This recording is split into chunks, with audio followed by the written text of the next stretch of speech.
போன தடவை அதிமுக வெற்றி பெறாததுக்கு பாரதிய ஜனதா காரணம்னு சொல்கிறது வந்து ஏற்றுக்கொள்ள முடியாது. ஓகேவா? இப்போ ரெண்டாவது பாரதிய ஜனதா தமிழகத்தில் வந்து தேசிய ஜனநாயக ஆட்சி அமைக்கணும்னு தான் சொல்லியிருக்கு. அதை தான் எங்களுடைய மாநில உள்துறை அமைச்சர் அமித்ஷா அவர்கள் வந்து அதை தான் சொல்லிட்டு இருக்காங்க. ஏற்கனவே அதிமுக பாஜக கூட்டணியில் பலம் நீங்கள் நினச்ச எல்லாம் இப்போ வெளியே வந்து மாறா விஜய் நோக்கி நகர்வு. கண்ணு முன்னால் ஒரு கவுன்சிலர் கூட இல்லையா உங்களுக்கு?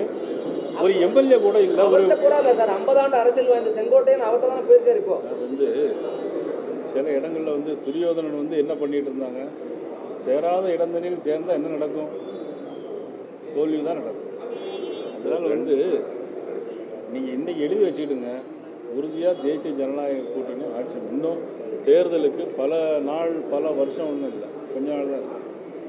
அதனால் வெகு விரைவில் நிறைய மாற்றங்கள் மக்கள் மனசில் வந்திருக்கு. நிச்சயமாக ஆட்சி மாற்றம் உறுதி. நீங்கள் நினைக்கிறது கேட்குற கேள்விக்கு மாறான செய்திகள் பீகார் மாதிரி வந்து சேரும்.